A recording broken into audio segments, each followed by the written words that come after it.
বিশ্বাসযোগ্য এবং অংশগ্রহণমূলক নির্বাচনের প্রতিশ্রুতি প্রধান উপদেষ্টার, নতুন বাংলাদেশ গড়ার প্রত্যাশা। প্রধান উপদেষ্টা নিয়োগ প্রক্রিয়া নিয়ে সংলাপে মতবিরোধ প্রকাশ্যে, মানুষের কল্যাণ না হলে সংস্কার কাজে আসবে না বলেছেন মির্জা ফখরুল। দাসত্বের শৃঙ্খল ভেঙে দেওয়া হয়েছে, দিল্লি পিণ্ডিকার আধিপত্যে দেশে চলবে না, হুঁশিয়ারি এনসিপি নেতাদের। 5 মাস বন্ধ থাকার পর খুলেছে খুলনা প্রকৌশল ও প্রযুক্তি বিশ্ববিদ্যালয়, ক্লাস শুরু হওয়ায় উচ্ছ্বসিত শিক্ষার্থীরা। দেখছিলেন ক্রাউন সিমেন্ট সংবাদ শিরোনাম। বিশ্বাসযোগ্য ও অংশগ্রহণমূলক নির্বাচন করার প্রতিশ্রুতি দিয়েছেন প্রধান উপদেষ্টা ডক্টর মোহাম্মদ ইউনূস। জানান, নতুন বাংলাদেশ গড়া সম্ভব হবে সেই স্বপ্ন দেখেন তিনি। ঢাকা এক অনুষ্ঠানে এসব কথা বলেন। একই অনুষ্ঠানে বিএনপি মহাসচিব মির্জা ফখরুল ইসলাম আলমগীর আশা প্রকাশ করেন, প্রধান উপদেষ্টা নিজের প্রতিশ্রুতি রক্ষা করে যথাসময়ে নির্বাচন দেবেন। জাতিসংঘের বাংলাদেশ অফিস আয়োজিত জুলাই স্মরণ অনুষ্ঠানে জাতীয় নির্বাচন ইস্যুতে এই প্রতিশ্রুতি দেন প্রধান উপদেষ্টা। বলেন, নতুন দেশ গড়তে তরুণদের শিখতে হবে, ওপর থেকে প্রলেপ দিলে হবে না। ডক্টর ইউনূস আরও বলেন, জুলাই পুনর্জন্মের মাস, শুধু স্বৈরাচার মুক্তির মাস নয়। অনুষ্ঠানে বিএনপি মহাসচিব বলেছেন, গণতন্ত্রে কিছু মতবিরোধ থাকবে, রাজনৈতিক দলগুলোর মতামত সব এক হবে না। জুলাই গণহত্যার বিচার নিয়ে অসন্তোষ প্রকাশ করেছেন জামায়াতে ইসলামীর আমির ডাক্তার শফিকুল ইসলাম। তিনি বলেন, বিচার সংস্কার এবং নির্বাচন একই সঙ্গে এগিয়ে নিতে হবে। বিচার এবং সংস্কারের আগে নির্বাচন হলে আরেকটি দুর্যোগ সৃষ্টি হতে পারে। জাতীয় নাগরিক পার্টির সদস্য সচিব আক্তার হোসেন বলেন, আওয়ামী লীগের কিছু নেতাকে গ্রেফতার করে বিচার কাঠামোর আওতায় আনা ছাড়া বিচারে কোনো কিছুই এখন দৃশ্যমান হয়নি।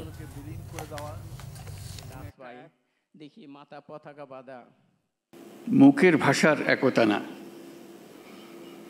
যেটা বললাম বলে গেলাম ওরকম না, গভীরভাবে যেখানে আসবে আমাদের তরুণরা শিখে আসবে, এই দেশ একেবারে নতুন করে বানিয়ে আনতে হবে। এটা উপরই একটা প্রলেপ দেওয়ার পরিবর্তন না। প্রধান উপদেষ্টা মহোদয়ের যে ইতিমধ্যেই জনগণের সামনে যে কমিটমেন্ট করেছেন, সেই কমিটমেন্ট অনুযায়ী দেশে একটি অবাধ, সুষ্ঠু, সকলের কাছে গ্রহণযোগ্য একটা নির্বাচন হবে এবং সেই নির্বাচনের মধ্য দিয়ে জনগণের প্রতিনিধিত্বশীল একটি সরকার প্রতিষ্ঠিত হবে, পার্লামেন্ট প্রতিষ্ঠিত হবে। এর চেয়েও বড় একটি প্রশ্ন আছে। সেই প্রশ্নটি কি? সেই প্রশ্ন হচ্ছে যে আমাদেরকে প্রতিষ্ঠানগুলো তৈরি করতে হবে, নির্মাণ করতে হবে। আমাদের যে এত বেশি সমস্যা, এই সমস্যাগুলোর মূলে কিন্তু রয়েছে যে আমাদের সমস্ত প্রতিষ্ঠানগুলোকে এই আওয়ামী লীগ ফ্যাসিস্টরা ভেঙে দিয়ে গেছে। আমাদের সম্পদকে মুখে নয়, বাস্তবেই সম্মান দেখাতে হবে। সরকার এবং জাতির পক্ষ থেকে সেটা যেন নিশ্চিত করা হয়। এ বিষয়ে নিশ্চিত করতে হলে 3টা জিনিস প্যারালাল চলতে হবে: বিচার, সংস্কার এবং নির্বাচন। কিন্তু বিচার আর সংস্কারের আগে যদি কোনো নির্বাচন হয়, তাহলে সেটি আরেকটা ন্যাশনাল ডিজাস্টার হতে পারে, আমরা বিশ্বাস করি। রাষ্ট্র কাঠামোর একেবারে নীতিগত জায়গা থেকে শুরু করে নিয়ে প্রায়োগিক জায়গা, প্রত্যেকটা জায়গায় যে সংস্কারের প্রয়োজন, সেই সংস্কারের ব্যাপারে এবং যারা গণহত্যায় নানাভাবে যুক্ত থেকেছে, বিভিন্ন বাহিনীর এবং আওয়ামী লীগের দোসররা, আওয়ামী লীগের নেতাকর্মীরা, তাদেরকে যথোপযুক্তভাবে বিচারের আওতায় নিয়ে আসার জন্য আমরা সরকারের কাছে সুপারিশ করছি। প্রধান উপদেষ্টা নিয়োগ পদ্ধতি নিয়ে রাজনৈতিক দলগুলোর মধ্যে মতবিরোধ প্রকাশ্যে রূপ নিয়েছে। এ কারণে দুদিন পেরোলেও এ বিষয়ে একমত হতে পারেনি তারা। প্রধান উপদেষ্টা নিয়োগে 5 সদস্যের বাছাই কমিটি সিদ্ধান্ত দিতে ব্যর্থ হলে বিষয়টি সংসদে নেওয়ার প্রস্তাব দিয়েছে বিএনপি। এ বিষয়ে বেশিরভাগ রাজনৈতিক দল বিরোধিতা করে বলেছে, সংসদ নয়, র্যাঙ্কিং পদ্ধতির মধ্য দিয়ে হাইকোর্ট এবং সুপ্রিম কোর্টের 2 জন বিচারপতিকে বাছাই কমিটিতে অন্তর্ভুক্ত করে প্রধান উপদেষ্টা নিয়োগ দিতে হবে। রাজধানীর ফরেন সার্ভিস একাডেমিতে জাতীয় ঐকমত্য কমিশনের সভা শুরুতে কমিশনের সহসভাপতি ডক্টর আলী রিয়াজ বলেন, 31 জুলাইয়ের মধ্যে যে সকল বিষয়ে একমত হবে তার চূড়ান্ত রূপ দিতে হবে। তিনি বলেন, জুলাই সনদ খসড়া দেওয়া হয়েছে, 2-1 দিনের মধ্যে প্রাথমিক পর্যায়ের ঐকমত্যের খসড়া রাজনৈতিক দলগুলোর কাছে পাঠানো হবে। তবে খসড়ায় মৌলিক বিষয়ে সিদ্ধান্ত না এলে এনসিপি জুলাই সনদের বিষয়ে তাদের বিরোধিতা অব্যাহত রাখবে। এ বিষয়ে ঐকমত্য কমিশনকে লিখিতভাবে জানাবে এনসিপি। আর খসড়া প্রস্তাবকে অসম্পূর্ণ প্রস্তাব আখ্যা দিয়ে জামায়াত বলেছে, এর আইনি ভিত্তি কি হবে সে বিষয়ে স্পষ্ট উল্লেখ নেই খসড়ায়। বৈঠকে সংসদে নারী প্রতিনিধি এবং মহা হিসাব নিরীক্ষক ও নিয়ন্ত্রক এবং ন্যায়পাল নিয়োগের বিধান নিয়ে আলোচনা চলছে। এখন পর্যন্ত প্রাথমিক পর্যায়ের ঐকমত্যের জায়গাগুলো এবং গত এই পর্যায়ে যেগুলো হয়েছে সেগুলো সমন্বিত করে পরশু দিনের মধ্যে আমরা একটা সনদের জায়গায় পৌঁছাবো। ঐকমত্য কমিশনের যে সমস্ত বিষয়গুলো আলোচনা হচ্ছে, আমরা একমত হচ্ছি বা সিদ্ধান্ত হচ্ছে, সেগুলো কিভাবে বাস্তবায়ন হবে এই ব্যাপারে কোনো ধরনের ইঙ্গিত স্পষ্টভাবে নাই, বরং যেটা লেখা হয়েছে সেটা একেবারেই শুধু হতাশাব্যঞ্জক নয়, এটা ডেঞ্জারাস। সিদ্ধান্ত গ্রহণের যে পদ্ধতি, 6টি পদ্ধতির কথা তারা জানিয়েছিল, সেই পদ্ধতি নিয়ে পরবর্তীতে আলোচনা হবে, কিন্তু এই পদ্ধতি নিয়ে আলোচনা না করেই তারা যে জুলাই সনদের খসড়াটি প্রকাশ করেছে, এটি আমাদের মনে হয়েছে যে তারা এটি সঠিক কাজ করেনি এবং এটার আমরা তীব্র বিরোধিতা করছি। বিগত সরকারের আমলে যারা গুম খুনের শিকার হয়েছেন সেসব পরিবারের জন্য এই সরকার কিছু করেনি বলে মন্তব্য করেছেন বিএনপি মহাসচিব মির্জা ফখরুল ইসলাম আলমগীর।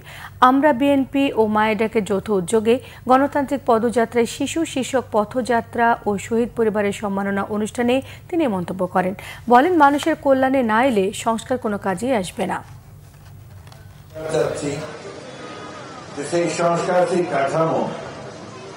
যদি আমার মানুষের সার্বিক উন্নয়নে না আসে, আমাদের শিশুদের ভবিষ্যৎকে নির্মাণ করতে সাহায্য না করে, তাদেরকে একটা নিরাপদ সিকিউর জীবন দিতে না পারে, তাহলে সেই সংস্কার কোনো কাজে আসবে বলে আমি মনে করি না।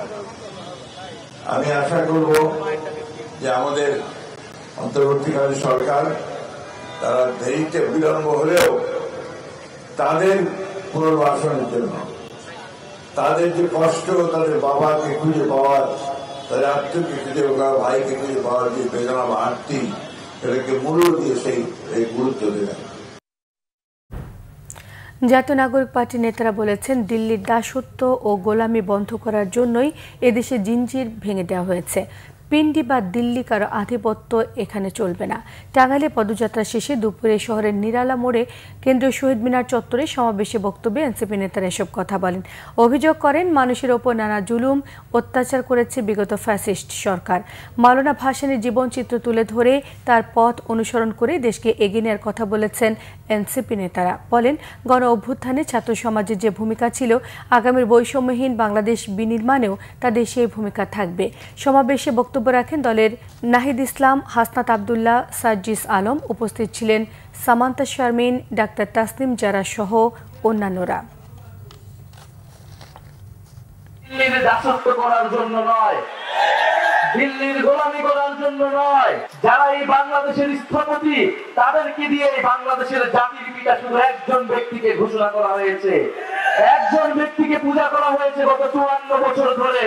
কিন্তু মাওলানা ভাসানীরা না থাকলে শেখ মুজিব কখনো তৈরি হতে পারত না। ওই 5 আগস্টের সময়, ওই অভ্যুত্থানকালীন সময়ে হয়তো খুনি হাসিনা ভয় পেয়ে খুব অল্প সময়ের মধ্যে পালিয়ে গিয়েছে। হয়তো তখন সিদ্ধান্তগুলো দ্রুত গতিতে নেওয়ার কারণে কিছু কিছু সিদ্ধান্তের সীমাবদ্ধতা ছিল, কিন্তু এখন আমরা প্রত্যেকটা স্টেপ পর্যবেক্ষণ করছি।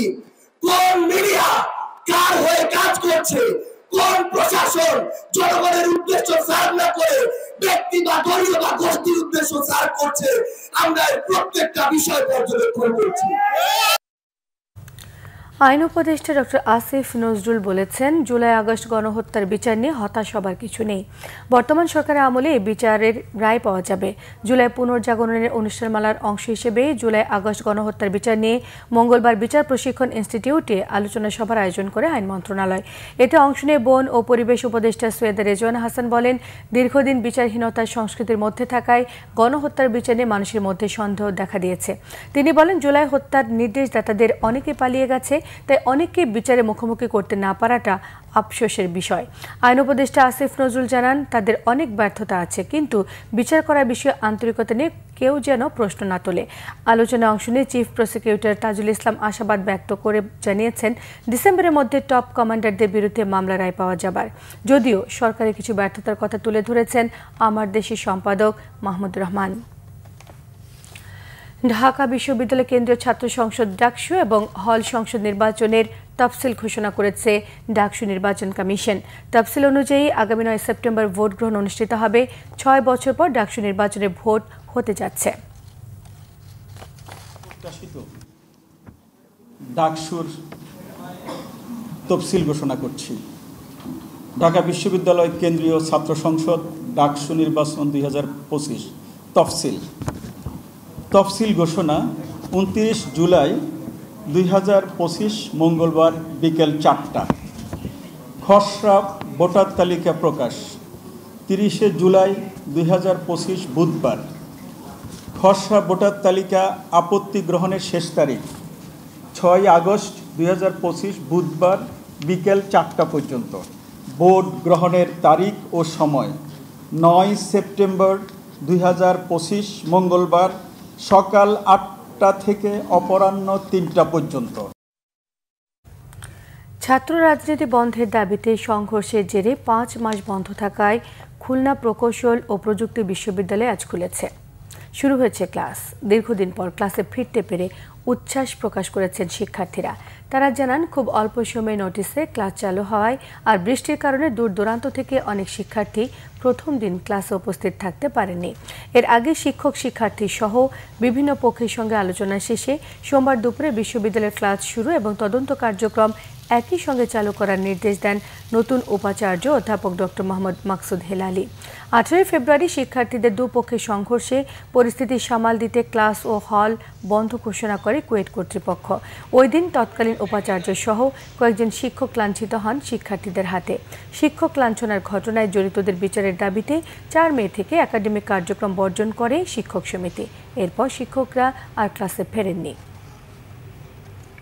বারে বারে বসেছি, বারে বারে সমস্যার কথা বলেছি, এই সমন্বয়টা করার চেষ্টা করেছি। আমার কাছে শুধু সমন্বয় করার কিছু না, আমি সমন্বয় করার চেষ্টা করেছি। কেউ 1 পরীক্ষা পরে থামছে, কেউ 3 পরীক্ষা পরে থামছে, মানে এক একটা এক এক রকম। প্রত্যেকটি ডিপার্টমেন্টের একাডেমিক কমিটি আছে, ডিন হেড আছে, তারা দায়িত্ব নিয়েছেন, তারা আস্তে আস্তে এটা ব্যাক আপ করবেন। আমাদের অনেক গ্যাপ গেছে, এখন হচ্ছে আমরা এরিয়া কভার করার জন্য চেষ্টা করতে, মানে স্যাররা চেষ্টা করতেছে, আমরা তাদের সহযোগিতা করব।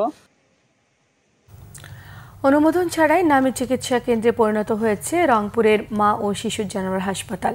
প্রায় সময় ভুল চিকিৎসার অভিযোগ পাওয়া যায়। এই হসপিটালের বিরুদ্ধে সিজার হওয়া এক প্রসূতির পেটে গজ ব্যান্ডেজ রাখার ঘটনায় সম্প্রতি বেশ তোলপাড় শুরু হয়েছে। ভুল চিকিৎসার ক্ষতিপূরণ নয়, ন্যায় বিচার চেয়েছেন ভুক্তভোগী ওই নারী। স্বাস্থ্য বিভাগ বলেছে, বিষয়টি খতিয়ে দেখে প্রয়োজনীয় ব্যবস্থা নেওয়া হবে। কুড়িগ্রাম থেকে ফিরে রিপোর্ট করছেন জুয়েল আহমেদ। কুড়িগ্রামের রাজারহাট শান্তিপাড়ার শামসুন নাহার রেখা পেশায় স্বাস্থ্যকর্মী। 1 মাস আগেও যিনি এপাড়া ওপাড়ায় স্বাস্থ্যসেবা দিয়েছেন, এখন শয্যাশায়ী নিজেই। সন্তান প্রসব করতে গিয়ে কোনো মতে ফিরেছেন মৃত্যুর মুখ থেকে। রংপুরের মা ও শিশু জেনারেল হাসপাতালে সিজারিয়ানের সময় পেটের ভেতরেই গজ ব্যান্ডেজ রেখে দেন চিকিৎসকরা। টানা 43 দিন যন্ত্রণায় ছটফট করেছেন। দ্বিতীয় দফা অস্ত্রোপচারে সেই গজ ব্যান্ডেজ বের করা হয়। ভালোভাবে আমার সিজার হয়েছে, বাড়িতেও ফেরত আসছি, আমি সুস্থ ছিলাম, কিন্তু 1 সপ্তাহ পর আমার পেটের মধ্যে একটা ব্যথা অনুভব হয়। আমার প্রচণ্ড পেটে ব্যথা হয়, প্রস্রাবে জ্বালা পোড়া হয়। আমি প্রথমে স্বাভাবিক মনে করছিলাম যে যত দিন যাচ্ছিল আমার জিনিসটা আরও প্রকট আকার ধারণ করতেছিল। ম্যাডাম আমাকে দেখলো, উনি পেটে হাত দিল, বুঝতে পারলো যখন যে আমার পেটে মানে জরায়ু ওয়াশ করে ওই যে ইয়াটা গজটা আছে আপনা কি বলে ওটা রেখে দিছে ওটা বের করার সাথে সাথে মনে হয় আমি মুক্ত, আমার ওজন সম্পূর্ণ কমে গেল। আমার কথা হচ্ছে যে আজ যদি আমার ওটা না বের হতো বা না বুঝতে পারতাম সঠিক সময়ে, তাহলে হয়তো আমার বাচ্চা দুটো ইতিম হয়ে যেত।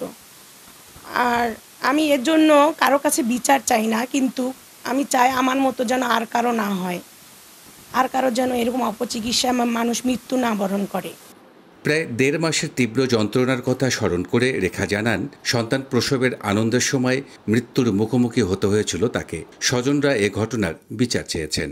পেটের ভিতরে গজ রেখে দিয়ে সেলাই করা, এটা তো জীবন সংকটাপন্ন অবস্থায় যাওয়া কমপ্লিকেশন। একজন নাগরিক হিসাবে আমি চাইব স্বাস্থ্য মন্ত্রণালয়ের অধীনে যারা ঊর্ধ্বতন কর্মকর্তা আছেন বা সংশ্লিষ্ট বিষয়ে যারা জড়িত আছেন, তারা যেন সুষ্ঠু তদন্তের মাধ্যমে হসপিটাল কর্তৃপক্ষের যে জড়িত এই টাইপের ভুলের জন্য তারা যেন এটা বের করে সঠিক বিচারের সম্মুখীন করেন। আমাদের একটা আত্মবিশ্বাস ছিল, বিশেষ করে ম্যামের উপর আমরা অনেক আত্মবিশ্বাস।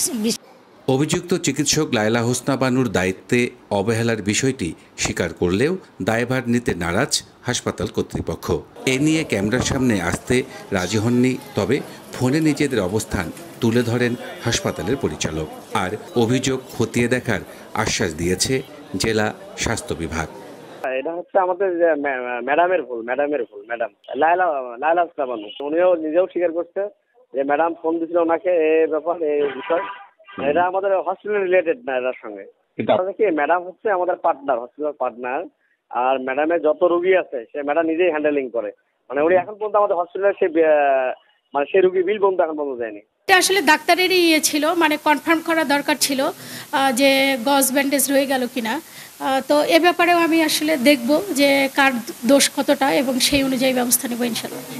রেখার এই অভিজ্ঞতায় অস্ত্রোপচারের সময় চিকিৎসকদের দায়িত্বশীলতা প্রশ্নের মুখে পড়েছে।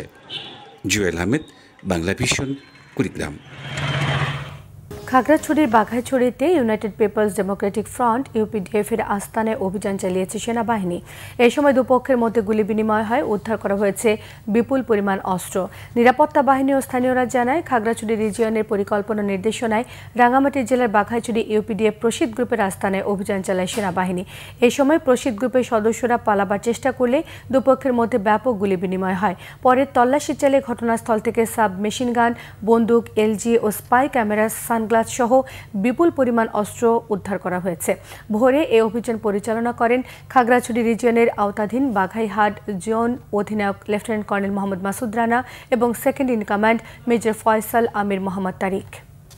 দেশের সকল সরকারি প্রাথমিক বিদ্যালয়ের প্রধান শিক্ষকদের 10ম গ্রেড দেওয়ার সিদ্ধান্ত অনুমোদন করেছে অন্তর্বর্তী সরকার। এর ফলে 65,502টি প্রাথমিক বিদ্যালয়ের সব প্রধান শিক্ষক 10ম গ্রেড অনুযায়ী বেতন ভাতা পাবেন। সোমবার রাতে প্রাথমিক ও গণশিক্ষা মন্ত্রণালয়ের এক সংবাদ বিজ্ঞপ্তিতে এ তথ্য জানানো হয়। বিজ্ঞপ্তিতে বলা হয়েছে, শিক্ষকরা জাতি গঠনের মূল কারিগর। তাদের আর্থিক সুযোগ সুবিধা বৃদ্ধি শিক্ষার গুণগত মান উন্নয়নের জন্য অপরিহার্য। এতে আরও উল্লেখ করা হয়, যুগান্তকারী সিদ্ধান্তের ফলে প্রাথমিক বিদ্যালয়ের প্রধান শিক্ষকদের দীর্ঘদিনের প্রত্যাশা পূরণ করা হলো। একই সঙ্গে প্রাথমিক বিদ্যালয়ের প্রধান শিক্ষকদের আর্থিক নিরাপত্তা নিশ্চিত এবং তাদের সামাজিক মর্যাদা সংহত করবে। এর ফলে তারা প্রাথমিক শিক্ষার মান উন্নয়নে আরও সৃজনশীল ও উদ্দীপ্ত ভূমিকা পালন করবেন। এতে প্রাথমিক পর্যায়ে শিক্ষার্থীদের জন্য আরও উন্নত ও গতিশীল শিক্ষা ব্যবস্থা নিশ্চিত হবে। দুই জেলার চালক শ্রমিকদের মধ্যে মারামারির জেরে চাঁপাইনবাবগঞ্জ রাজশাহী রুটে তৃতীয় দিনের মতো বাস চলাচল বন্ধ রয়েছে। চাঁপাইনবাবগঞ্জ থেকে কোনো বাস রাজশাহীর উদ্দেশ্যে ছেড়ে যায়নি। হঠাৎ করে বাস চলাচল বন্ধ করে দেয় চরম দুর্ভোগে পড়েন সাধারণ যাত্রীরা। অটোরিকশা বা ছোট যানবাহনের ঝুঁকি নিয়ে রাজশাহী সহ অন্যান্য গন্তব্যে যাতায়াত করতে হচ্ছে। এদিকে বিষয়টি সমাধানের চেষ্টা চলছে বলে জানান চাঁপাইনবাবগঞ্জ জেলা বাস মালিক সমিতির সিনিয়র সহসভাপতি আব্দুল কাদের কামাল। জানা যায়, গত শনিবার রাজশাহীর গোদাগাড়িতে দুই জেলার বাস চালক এবং শ্রমিকদের মধ্যে কথা কাটাকাটির এক পর্যায়ে চাঁপাইনবাবগঞ্জের এক বাস চালককে মারধর করেন রাজশাহীর শ্রমিকরা। পরবর্তীতে তার মীমাংসা হয়েছে বলে তারা দাবি করেন, কিন্তু পরে চাঁপাইনবাবগঞ্জের শ্রমিকরা রাজশাহীর এক চালককে মারধর করে। এ নিয়ে উত্তেজনা ছড়িয়ে পড়লে দুই জেলার মধ্যে চলাচলকারী মহানন্দা, গেটলক, বাইপাস বাস চলাচল বন্ধ হয়ে যায়। তবে রাজশাহী থেকে ছেড়ে আসা বাস জেলার গোদাগাড়ি উপজেলার বালিয়াঘাটটা পর্যন্ত আসছে বলে জানিয়েছে শ্রমিকরা। দেশের বিভিন্ন জায়গার আরও কিছু খবর নিয়ে এখন থাকছে ডেস্ক রিপোর্ট। মোংলা পোর্ট পৌর বিএনপির সম্মেলন হয়েছে বাগেরহাটে। দুপুরে শহরের আলিয়া মাদ্রাসা মাঠে জাতীয় ও দলীয় পতাকা উত্তোলনের মধ্য দিয়ে সম্মেলন শুরু হয়। এতে প্রধান অতিথি ছিলেন খুলনা বিভাগীয় সাংগঠনিক সম্পাদক অনিন্দ ইসলাম অমিত। 14 বছরের নির্বাসিত জীবন শেষে সিলেটে ফিরেছেন বিএনপির আরব আমিরাত শাখার আহ্বায়ক জাকির হোসাইন। দুপুরে জেলা ও মহানগর বিএনপির পক্ষ থেকে ওসমানী আন্তর্জাতিক বিমানবন্দরে তাকে সংবর্ধনা দেওয়া হয়।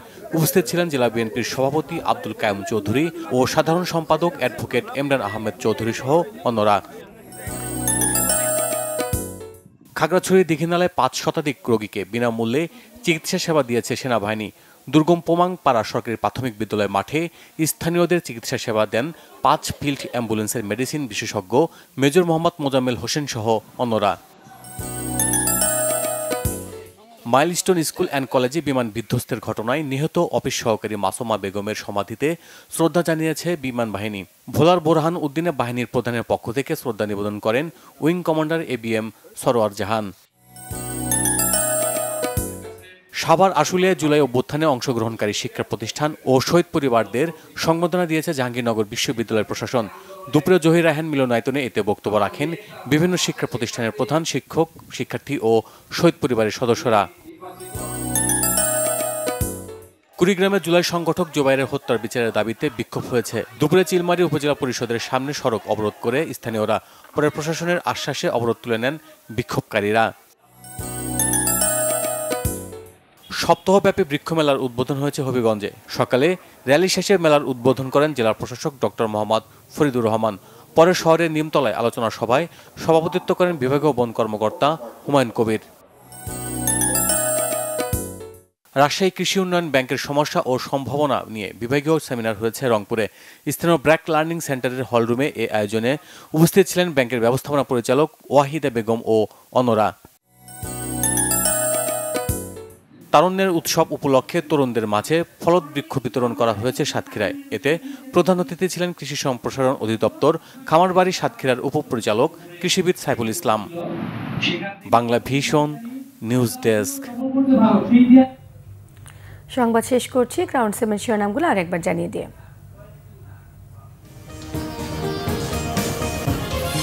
বিশ্বাসযোগ্য ও অংশগ্রহণমূলক নির্বাচনের প্রতিশ্রুতি প্রধান উপদেষ্টার, নতুন বাংলাদেশ গড়ার প্রত্যাশা। প্রধান উপদেষ্টার নিয়োগ প্রক্রিয়া নিয়ে সংলাপে মতবিরোধ প্রকাশ্যে, মানুষের কল্যাণ না হলে সংস্কার কাজে আসবে না বলেছেন মির্জা ফখরুল।